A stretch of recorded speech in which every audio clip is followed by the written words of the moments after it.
ആരെപ്പറ്റി ആലോചിച്ചും തലപുണ്ണാക്കണ്ട. അവരാരും നിന്റെ അത്ര ബലശാലികളല്ല. പ്രപഞ്ചത്തിൽ അമ്മയേക്കാൾ വലിയ പോരാളി മറ്റാരുമില്ല.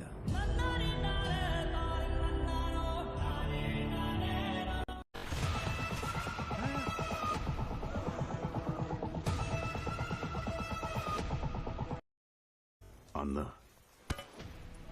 കാട്ടുതീ പടർന്നു.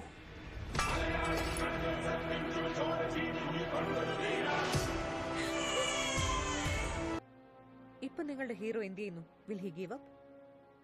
മുറിവേറ്റ സിംഹത്തിന്റെ ശ്വാസം ഗർജനത്തെക്കാൾ ഭയങ്കരമായിരുന്നു.